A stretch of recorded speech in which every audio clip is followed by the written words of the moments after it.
Bueno, ahora vamos a comenzar a estudiar el problema de autovalores y autovectores, en particular los métodos iterativos para obtenerlos.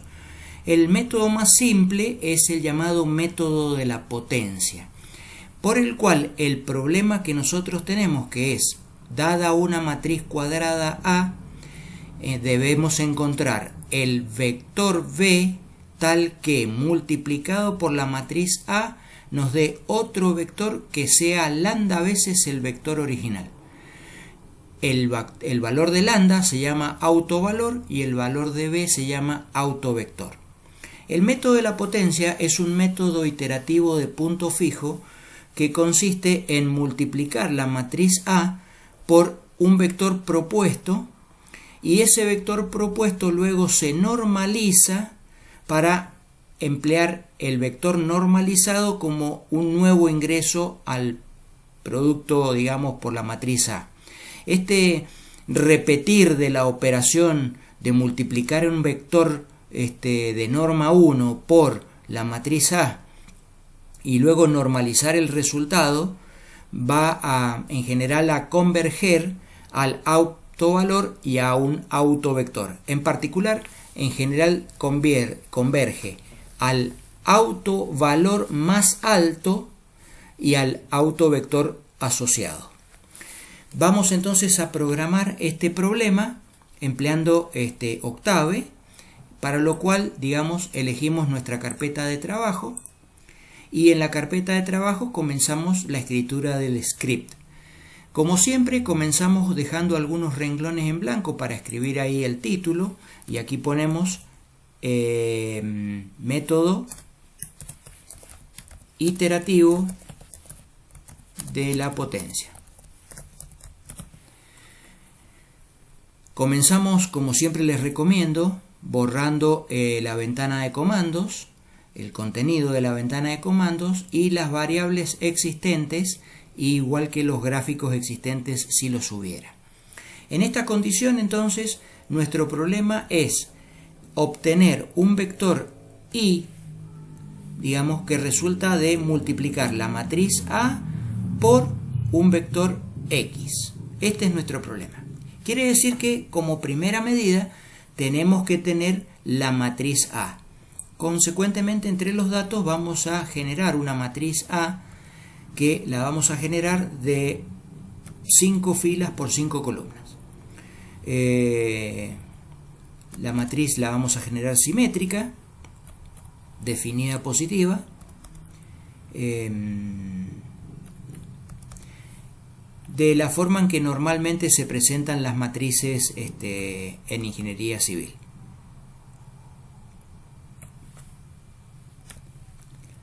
Hemos escrito la primera fila, cada una de las filas de la matriz van a estar separadas por punto y coma y los elementos de una fila están separados por lo menos por un espacio. Bueno, vamos a escribir la segunda fila, menos 35, 180, menos 50, 23, menos 7. Como la queremos hacer simétrica, voy a seguir con estos números. Totalmente inventados los números.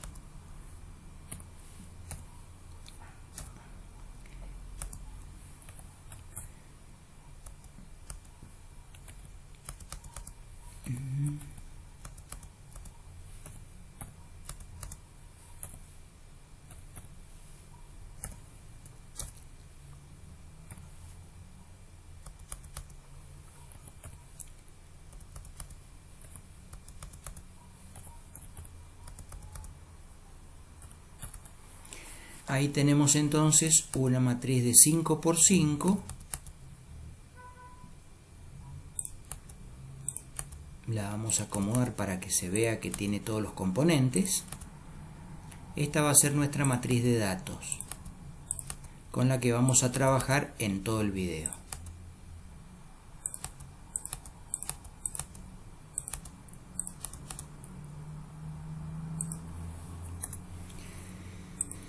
Bien, vamos a grabar este script con el nombre de potencia.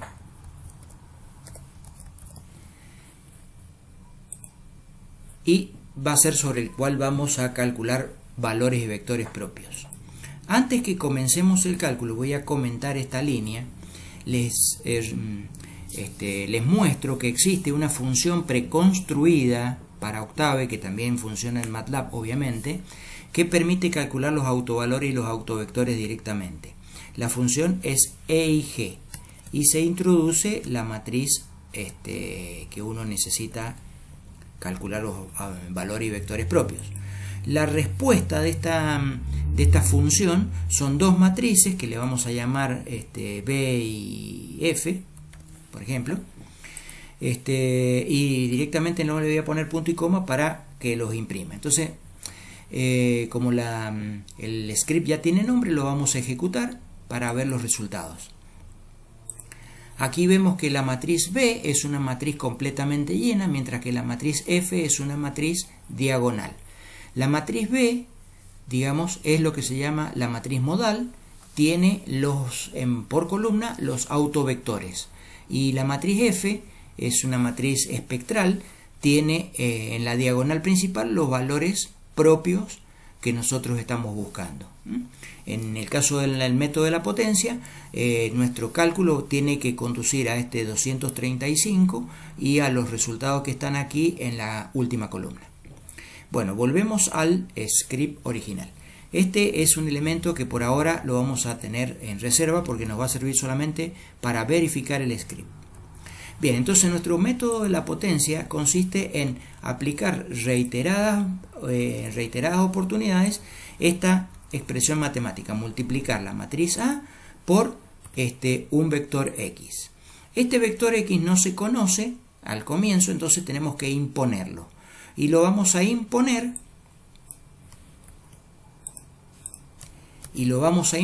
de norma 1. ¿Cómo hacemos eso? Ponemos, por ejemplo,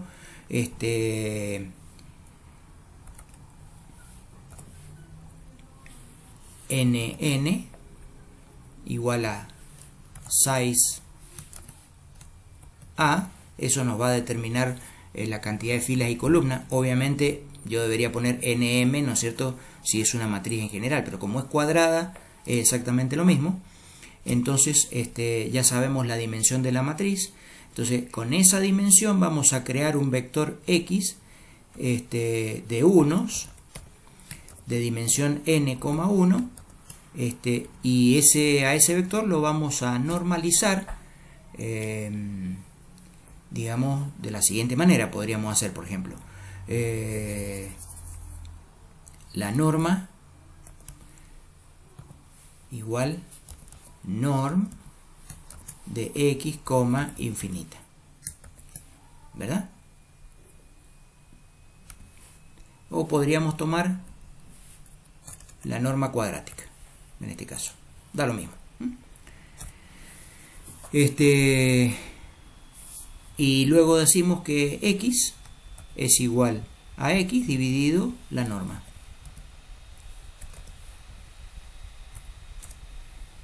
Entonces de esa forma el vector x es un vector cuya norma ahora es unitaria.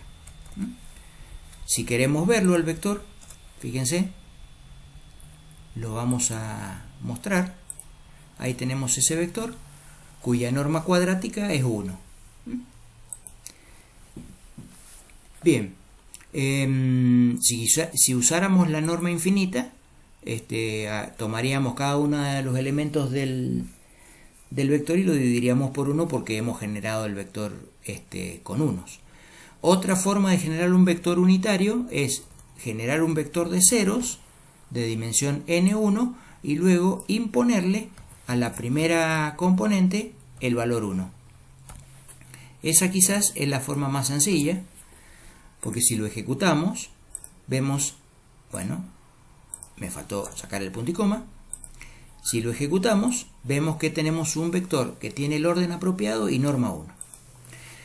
Vamos a trabajar con este criterio, pero es exactamente lo mismo emplear el otro. Bien, entonces nuestra estructura es multiplicar la matriz A por este vector X para obtener un vector Y. ¿Cuántas veces lo vamos a hacer? No sabemos. Entonces, como no sabemos, usamos la función while. Existe una función alternativa que es do, que podríamos usar en otra oportunidad. El while, que venimos usando siempre, tiene dos condiciones. Una condición tiene que ver con la cantidad de iteraciones, mientras iter sea menor o igual a max iter. Y entonces definimos acá max iter en, digamos, 1000 iteraciones, por decir un número, ¿no? Cualquiera. Y obviamente, como siempre, comenzamos con iter igual a 0. Y una vez que estamos dentro del while, hacemos iter igual a iter más 1. Que es lo mismo que poner iter más. Pero recuerden que si trabajan con FreeMat, no funciona el iter más, tienen que poner iter igual a iter más 1. Bien, la segunda condición es que el error, para que se siga ejecutando, el error sea superior a la tolerancia. Entonces acá vamos a escribir tolerancia. Vamos a hacer, por ejemplo, 1e a la menos 6. Y vamos a poner, para que entre por lo menos una vez, el error igual a 10 veces la tolerancia. Entonces, de esa forma, ya tenemos las condiciones necesarias para iterar e ir calculando. Bueno, lo que debe seguir ahora es, en cada iteración, con el vector x, que en nuestro caso comienza con el vector 1 y todos los demás ceros, esa multiplicación por la matriz A nos va a dar un vector y, que en general no tiene norma 1, ¿verdad? Va a tener otra norma. Entonces vamos a calcular la norma y le vamos a llamar lambda. Ese lambda lo vamos a calcular como la norma del vector y, pero ¿cuál norma? La norma infinito, por ejemplo. Entonces, ya tenemos la norma del vector y. Entonces ahora podemos crear un nuevo vector x que sea el vector y dividido lambda. De esa forma, el vector x ahora es un vector que tiene una norma 1, está normalizado. Bueno, ya estamos en condiciones de calcular el error en cada una de las iteraciones. Y el error lo vamos a calcular simplemente como el valor absoluto de lambda menos lambda 0. Le vamos a llamar a una nueva variable. Este lambda es el lambda que calculamos para cada una de las iteraciones. Y este lambda 0 es un lambda de alguna iteración anterior. En la primera oportunidad, en la primera iteración, no tenemos esta variable lambda 0. Entonces la vamos a crear junto con el vector x y le vamos a dar valor 1, porque esa es la norma del vector inicial. Entonces, cuando entra por primera vez, calcula el error como la diferencia de dos lambdas sucesivos que son el del vector original y el del vector mejorado. Finalmente nos queda la actualización de las variables, que es poner lambda 0 en el valor de lambda,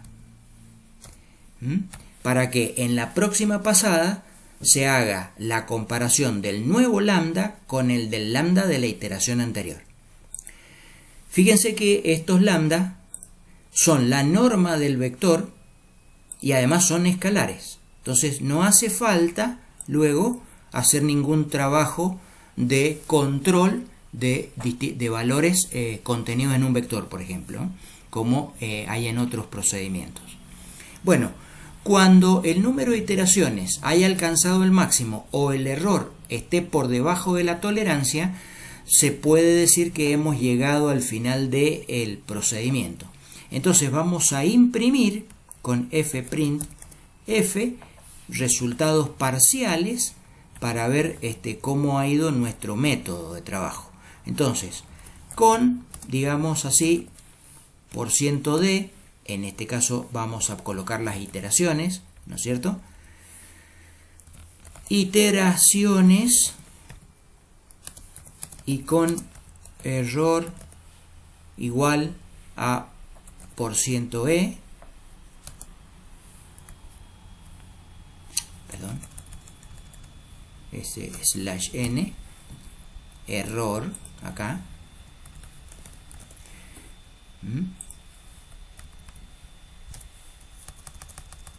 Lo voy a escribir de esta manera para que recuerden, el iter está asociado al %d y el error está asociado al %e, digamos.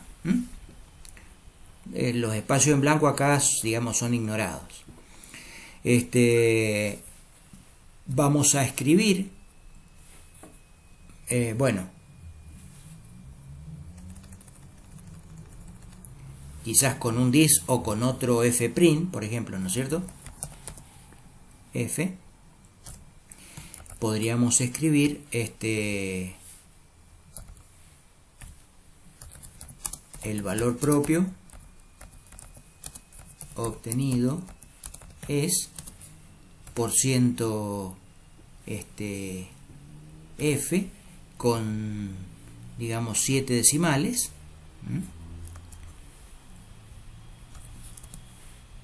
Y acá voy a escribir lambda. Lambda porque lambda es el valor de la norma del vector más aproximado. Ese sería el autovector. Y luego el autovector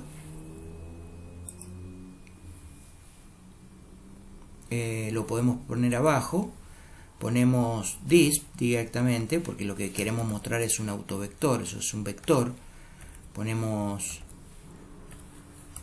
el autovector o vector propio asociado a lambda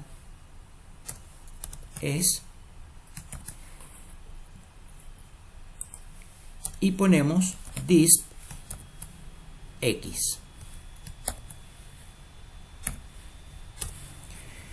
Para controlar si ese valor es apropiado, vamos a usar la función de control, que es el EIG. Bien, hemos terminado el script, digamos, es cortito. Este sector que va del while al end es directamente el método de la potencia.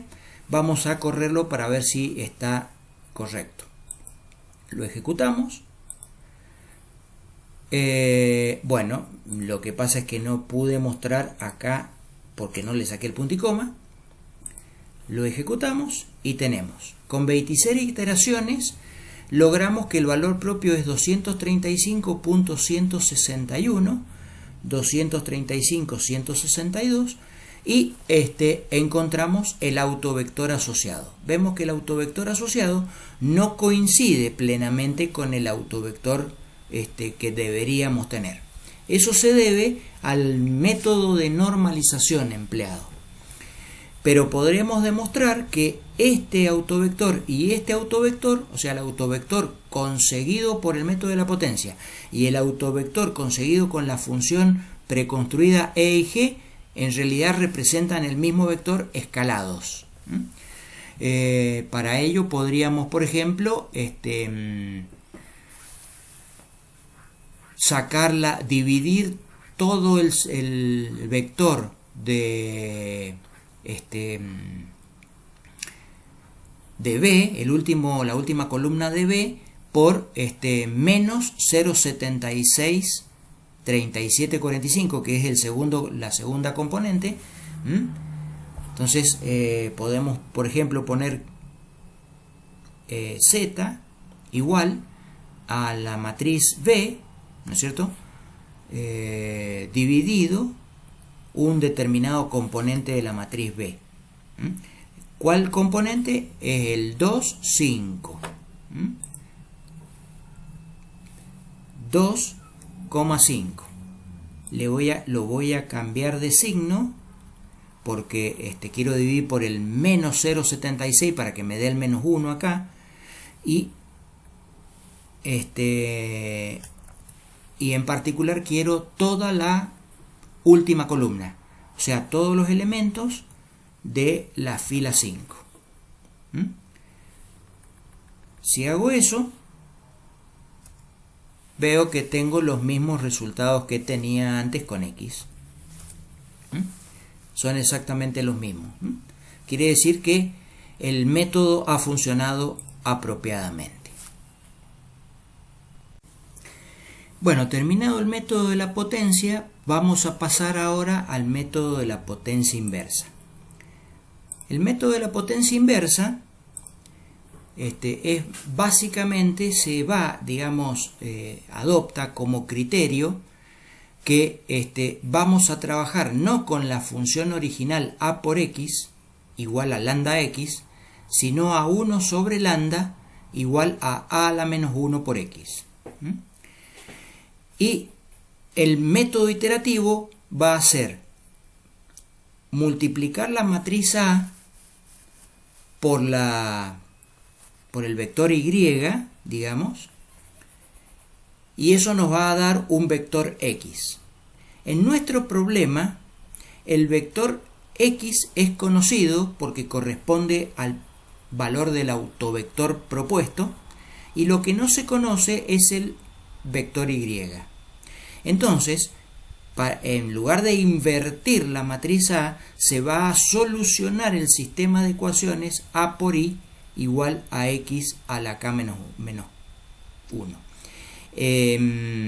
Y lo vamos a hacer empleando, por ejemplo, el método de Doolittle. Si bien, digamos, siendo matrices simétricas como el que se ha dado en el ejemplo, podríamos emplear otros criterios. El método de Doolittle, recuerden ustedes, descompone la matriz A en un producto de dos matrices L y U y obtiene la solución sin necesidad de invertir, sino empleando sustituciones hacia adelante y hacia atrás. Entonces, lo que vamos a hacer es tomar el script que teníamos de potencia, lo vamos a renombrar, vamos a poner archivo guardar como y le vamos a llamar potencia inversa,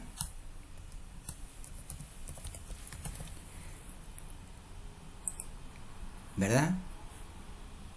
Ahora que se llama potencia inversa, le vamos a cambiar acá el título potencia inversa. La matriz A es la misma, y en el proceso de trabajo, en lugar de, digamos, multiplicar por la matriz A, tendríamos que multiplicar por la inversa de la matriz A.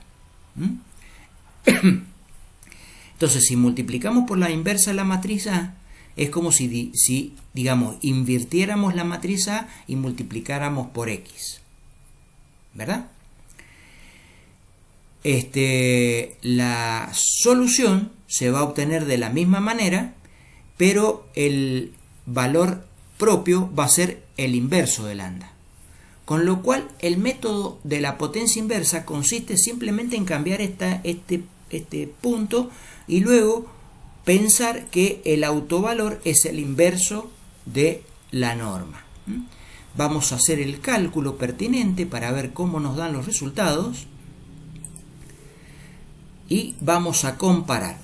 Con 17 iteraciones llegamos a 57,27, que es el autovalor más pequeño, y obtenemos acá un autovector que, si luego hacemos el mismo trabajo que hicimos hace un momento, pero con la primera columna, si hiciéramos lo mismo que se hizo recién, pero con la primera columna y dividiéramos por el cuarto elemento, el elemento número 4, 1, no hace falta cambiar de signo en este caso particular porque los elementos son del mismo signo. Comparamos el valor de X y vemos que son exactamente iguales en la operación. Quiere decir que el método está funcionando. El problema está en que sería ilógico invertir la matriz A porque siempre decimos que nuestro problema es que no tenemos que invertir matrices. Entonces, en la condición de cálculo lo que tenemos que hacer es solucionar el problema de la matriz A, digamos, como dato y el vector X como solución del sistema de ecuaciones lineales. Para ello voy a emplear una función que yo he, digamos, preparado previamente,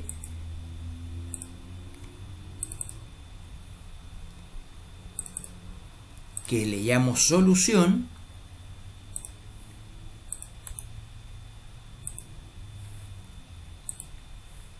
la voy a traer directamente acá al Octave, y esta función solución, digamos, me permite resolver el problema A por X igual a B, que es el mismo método, mismo problema que tenemos ahora.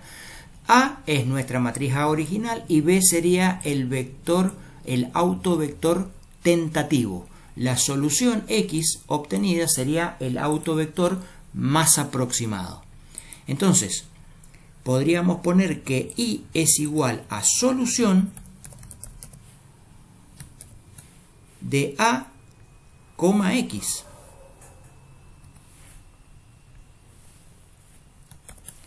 Y entonces estamos solucionando el problema de valores y vectores propios. En lugar de invertir la matriz, digamos, estamos resolviendo ese problema y estamos empleando el método de la potencia inversa. Entonces, no queda más que ejecutarlo para comprobar el funcionamiento. Agregamos esta función.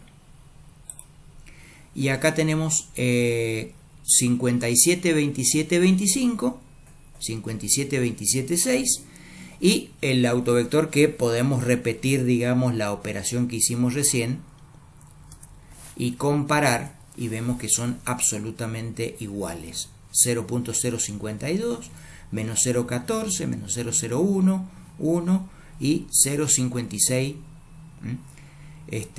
el último elemento. La pregunta sería ¿por qué nuestro autovector tiene una forma distinta al autovector que nos genera la función preconstruida de Octave? Esto es porque normaliza de manera diferente. Si nosotros normalizáramos quizás con la norma cuadrática, obtendríamos la misma solución. Probemos, en lugar de normalizar con la norma infinita, normalicemos con la norma cuadrática, ejecutamos el cálculo con 14 iteraciones, prácticamente da el mismo número, 0.048, 0.045, menos 0.12, 0.1, 0.86, 0.48, te aseguramos prácticamente la segunda cifra. Tendríamos que quizás poner más decimales, poner una tolerancia más baja. Vamos a seguir usando la norma infinita, porque es lo que normalmente se emplea, y ya tenemos solucionado el método. Entonces quiere decir que para poder emplear el método de la potencia inversa, lo que se ha hecho es solucionar el problema de A por el vector autovector mejorado de cada iteración, digamos, igualado al vector anterior. El resto es exactamente igual que el método de la potencia, y lo único que tenemos que recordar es que la norma luego nos va a dar el autovector, pero si la invertimos. Bien, eso es todo para el método de la potencia inversa. Bien, llegado a este nivel, que ya entendemos cómo es el método de la potencia inversa, estamos en condiciones de aplicar en el mismo el cociente de Rayleigh. Vamos a ver un poquito la teoría del cociente de Rayleigh para recordar. El cociente de Rayleigh es un número real que se obtiene aplicando esta operación matemática con el vector X y con la matriz A. Si el vector X fuera un autovector de la matriz A, esta operación matemática nos llevaría a que lambda es el autovalor asociado. Para nuestro caso, digamos, vamos a calcular un cociente de Rayleigh para el vector x0, que es la semilla, que generalmente es un vector que tiene norma 1, y con ese valor de cociente de Rayleigh vamos a emplear el método de la potencia inversa, pero no calculando con la matriz A solamente, sino con A menos sigma 0 por la matriz identidad. Vamos a resolver el sistema de ecuaciones para obtener el autovector YK y lo vamos a normalizar tal como se hace en el método de la potencia inversa. Al final, cuando se llegue a la convergencia final, el autovalor va a ser el inverso de la norma infinita del último vector Y calculado más el cociente de Rayleigh inicial que se empleó para el procedimiento. Es un procedimiento el método de emplear el cociente de Rayleigh, que permite acelerar fundamentalmente el método de la potencia inversa por el hecho de que tenemos una disminución del rendimiento a lo que hay que resolver el sistema de ecuaciones en lugar de simplemente multiplicar por la matriz. Entonces vamos a programar el método. Entonces partimos del método de la potencia inversa, ¿verdad? Y vamos a guardar este archivo, lo vamos a guardar con el nombre de Rayleigh.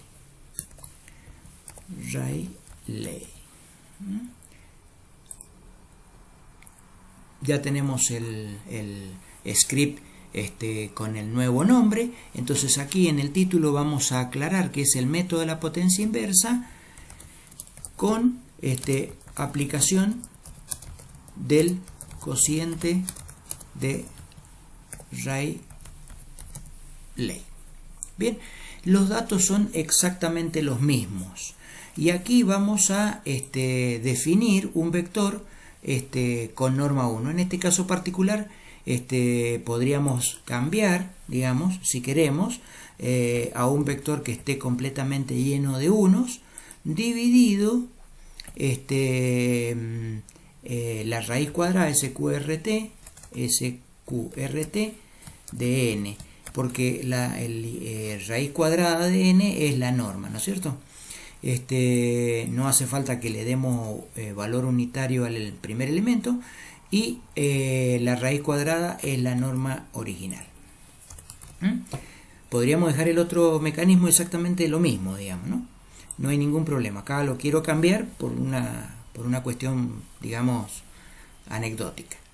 Vamos a calcular el sigma que le corresponde, y el sigma que le corresponde va a ser el x traspuesto multiplicado por la matriz A y multiplicado por x. Eso nos da un escalar y lo vamos a dividir por el producto de x traspuesto por x.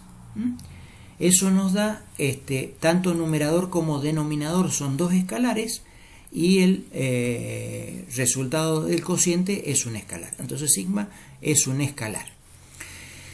Bueno, ese cambio tenemos que realizarlo y luego en la solución, digamos, no resolvemos el sistema de ecuaciones para la matriz A, sino para la matriz sigma multiplicado por la matriz identidad age de orden n. Si venimos a la ventana de comandos y ponemos age de orden 5, por ejemplo, nos encontramos que A es una matriz identidad de orden 5. En este caso hacemos de orden n, porque es el orden de la matriz A. Bien, hacemos las iteraciones tal como se emplean en el método de la potencia inversa y decimos al final, cuando terminamos con una determinada cantidad de iteraciones, con sigma igual a %f, que podemos poner, por ejemplo, que sea con 3 decimales, y con un error dado en forma científica ingenieril, presentamos los valores del número de iteraciones de sigma empleado y de el error. Luego el autovalor es 1 sobre lambda, que es el último valor calculado, pero a eso le tenemos que sumar, lo he hecho entre paréntesis nada más que para que se resalte, el valor de sigma. Con este paréntesis cerramos el que corresponde a el f'. Y el autovector, digamos, asociado a lambda es este determinado. Bien. He dejado el método de la potencia inversa para que recordemos la cantidad de iteraciones que necesitamos. Entonces, aquí tenemos el método de la potencia inversa, ¿verdad? Para la matriz A, y tenemos la función o la subrutina solución que es empleada por ambos porque uno es simplemente una modificación del anterior. Entonces, empleando el método de la potencia inversa, o sea, sin emplear el cociente de Rayleigh, hacemos el cálculo y vemos los resultados. Dice con 17 iteraciones se consigue el valor propio más pequeño, que es el que consigue el método de la potencia inversa. Bien, fijémonos que el valor propio es cercano a 57,27, ¿verdad? Y entonces ahora vamos al cociente de Rayleigh y vamos a ejecutar el cociente de Rayleigh con los mismos datos. Y dice, con 13 iteraciones, con sigma 90, se consigue el valor propio 98,24. El 98,24 es el segundo autovalor, pero no el primero, fíjense, no el primero, no el más chico, sino 98, porque el valor de sigma se parece mucho al segundo autovalor. Entonces, induce a obtener el segundo modo. Para poder, digamos, acercarnos más al primero, podríamos, por ejemplo, imponer que sigma valga 25, por decir, ¿no es cierto? Un número cualquiera, distinto de 90 que salió. Y calculamos. Y ahora vemos que con 10 iteraciones llegamos al primer autovalor. Con 10 iteraciones. Volvemos a correr el código de potencia inversa y el mismo problema lo hace con 17 iteraciones. O sea, prácticamente la mitad necesitó. Pero tuvimos que forzar la colocación de un valor de sigma apropiado. Si no, nos llevaba a otro autovalor. Bueno, este método, digamos, es rápido, acelera el procedimiento, pero es sensible al valor de sigma y también es sensible al valor de la semilla, o sea, al tipo de vector que yo coloque al comienzo. Si coloco un valor, por ejemplo, cualquiera, voy a poner 250, cualquiera de ellos, y ejecuto el código de Rayleigh, llegamos a 264 como valor propio, ¿verdad? Pero fíjense que no tenemos ningún valor propio 264. 235 sería el más aproximado. O sea que estamos cometiendo error. Estamos cometiendo un error. Entonces es muy sensible al valor de sigma y al valor de la forma del vector inicial. Por ejemplo, si en lugar del vector inicial fuera un vector, en lugar de 1 fuera un vector de ceros, por ejemplo, y entonces yo tendría, para que sea un vector no nulo, digamos, tendría que imponer un valor a la primera componente, por ejemplo, ¿no es cierto? Y bueno, obviamente acá el lambda 0 vale 1.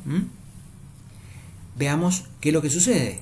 Ejecutamos el código, 3 iteraciones, llegamos, bueno, al mismo número de recién, porque tenemos sigma 25. Pero si tenemos un sigma dado por este cálculo,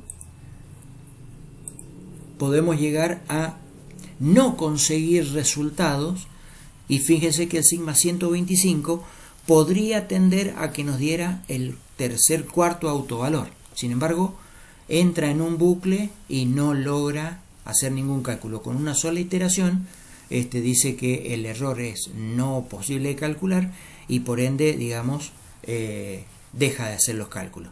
Entonces, es sensible este método a la semilla y al valor de sigma que se elija. Creo que con eso el método del cociente de Rayleigh queda entendido. Vamos a dejar acá en el código original la forma del vector semilla que funciona bien, para que cuando lo puedan probar no tengan inconveniente. SQRT DN. Y vamos a volverlo a correr a ver para verificar. Hemos llegado al segundo, ¿no es cierto? Y aquí cambiando, podemos poner cambiando sigma, podemos encontrar otros valores propios.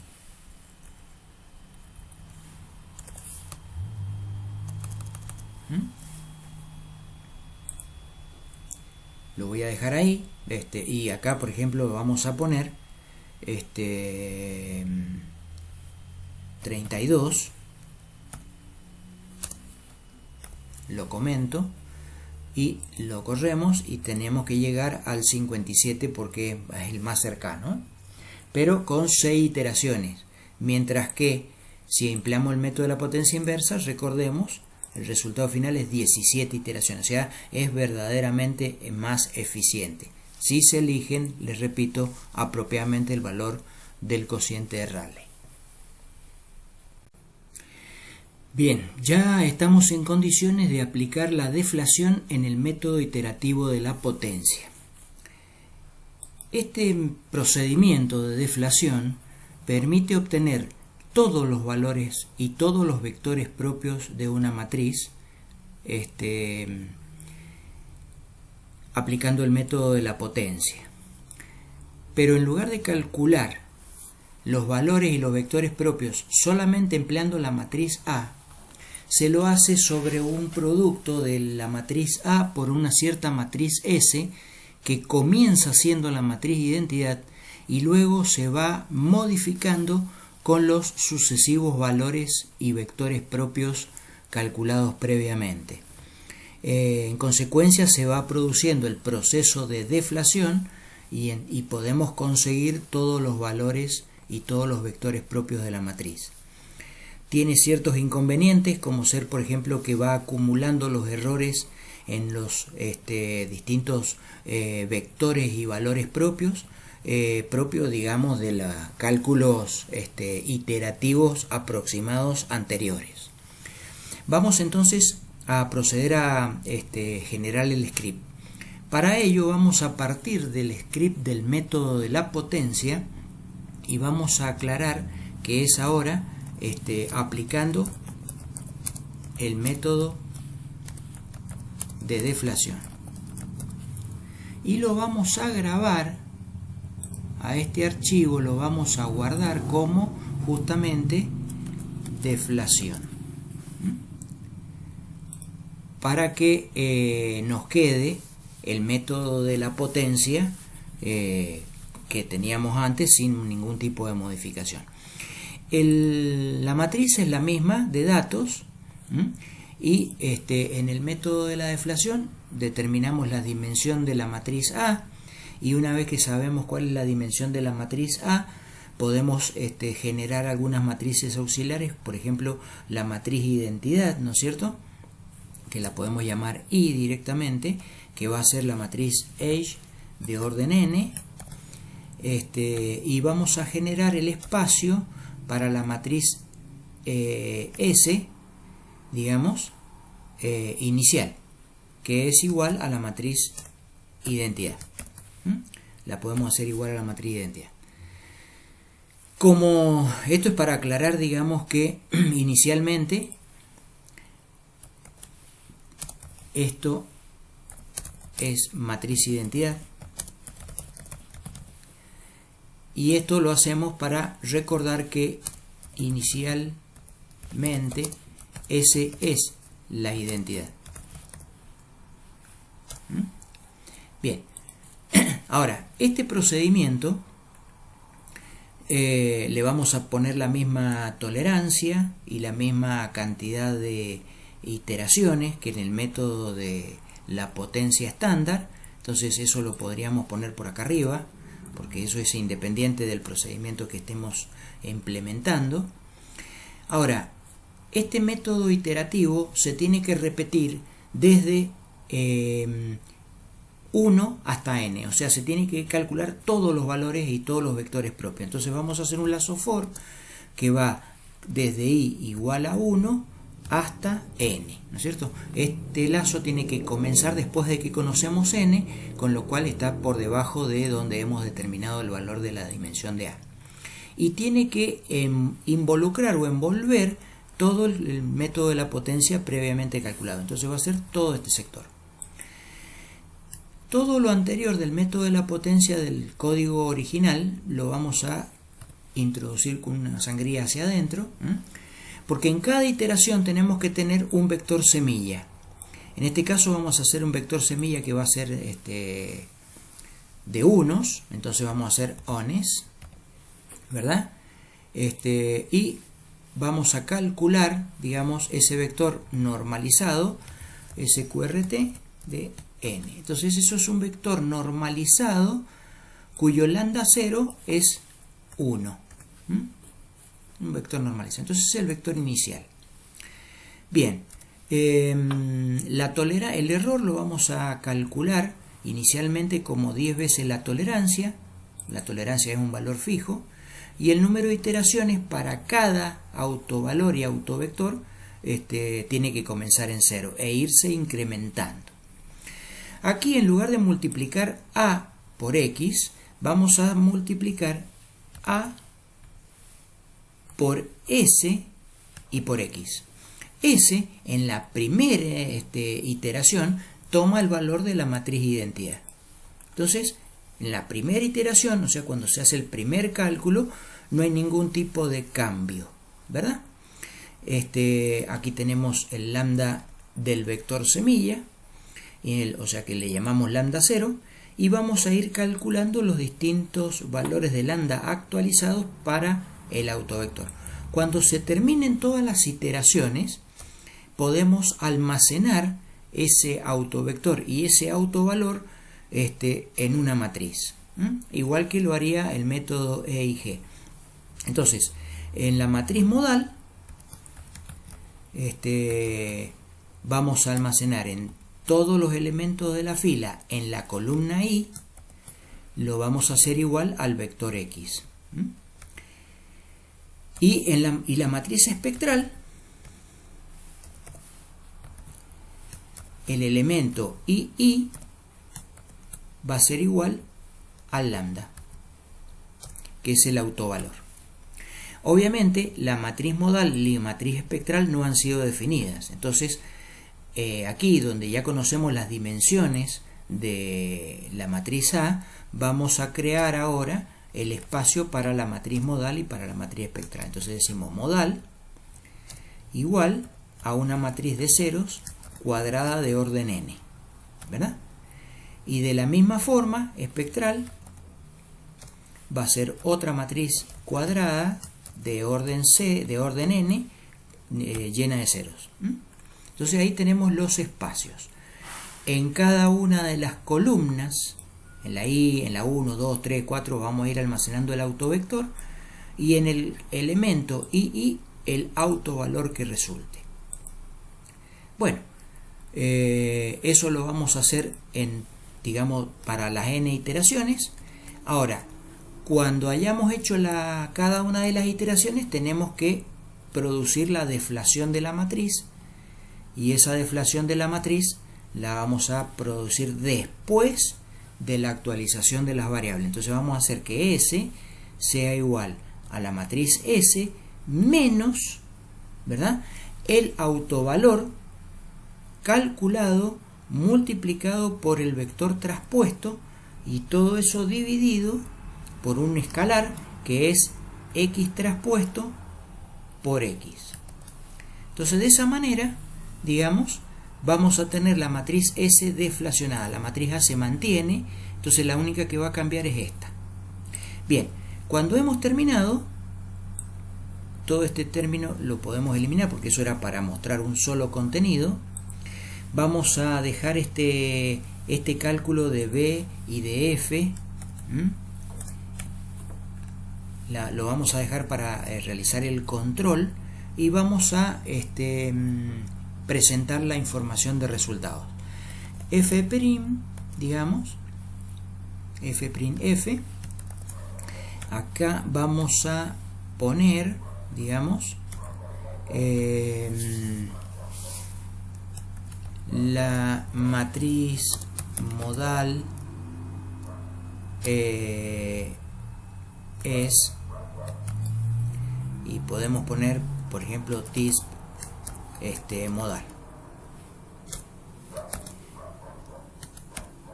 y ponemos con otro F' que no va a tener contenido, si funciona igual que un disp, en este caso la matriz espectral es, y ponemos disp espectral. Entonces hemos obtenido, digamos, las soluciones. Nos gustaría que nos mostrara la cantidad de iteraciones que se ejecutaron para cada autovalor y que nos mostrara el error en cada uno de los cálculos. Entonces, aquí dentro del for podríamos escribir, por ejemplo, vector error en la componente i es igual al error de cálculo, ¿verdad? Y el vector iteración igual a iter. Es la componente del vector iteraciones en la componente i. Entonces, estos dos vectores no los conozco, los tengo que definir. Los puedo definir acá también. Entonces tengo el vector de error, que es un vector de ceros de orden n y una columna, y el vector de iteraciones, que es igual a ceros de orden n y tamaño 1, una columna 1. Entonces aquí inmediatamente podemos colocar, por ejemplo, disp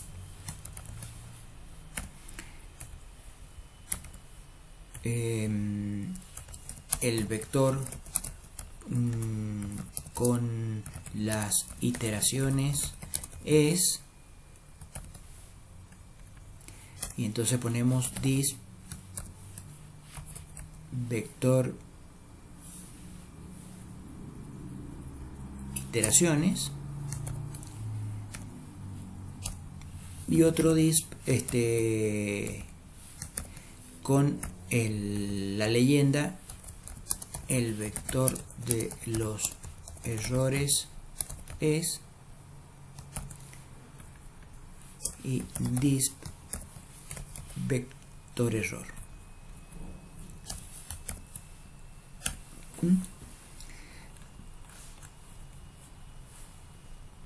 Y ahora para comparar podríamos aquí inmediatamente después de la matriz modal podríamos mostrar la matriz B y la matriz F, digamos, ¿no es cierto? Lo vamos a hacer manualmente. Si está todo bien, podemos ejecutar el código a ver si aparece algún tipo de error. Bueno, acá tenemos 31 iteraciones, 373, 132, 26, 4 iteraciones. Acá tenemos los distintos errores. Bueno, la matriz modal y la matriz espectral.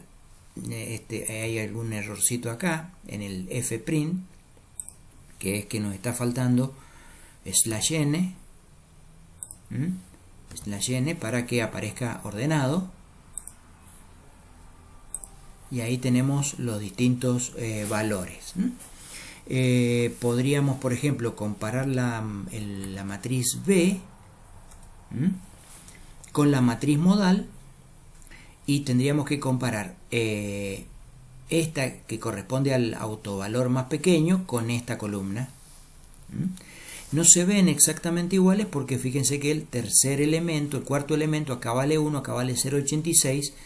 Si dividiéramos esta columna por 0,86 nos quedaría esta que está aquí. Y para comparar las matrices espectrales, podríamos comparar con la F, ¿no es cierto? Deberíamos comparar con la F. Entonces tenemos la F, acá tenemos la matriz espectral y acá tenemos la matriz de valores propios que se ha calculado con deflación. 57,276, 98, 107, 111 y 235. El orden ha salido de nuestro cálculo, digamos, de mayor a menor, porque el método de la potencia siempre obtiene el mayor autovalor, pero obtiene el mayor autovalor de cada una de las matrices con la deflación que corresponde. Entonces se obtiene todos los autovalores desde el mayor hasta el menor. En cambio, el método de EIG los ordena de menor a mayor. Eso por un lado. Y el método de normalización de los autovalores y de los autovectores, perdón, nos dan aparentemente diferentes los autovectores, pero en realidad si uno los pone en un mismo tipo de norma, se ve que son exactamente iguales. Bueno, con eso, digamos, tendríamos todo terminado ya el métodos iterativos para obtener valores y vectores propios.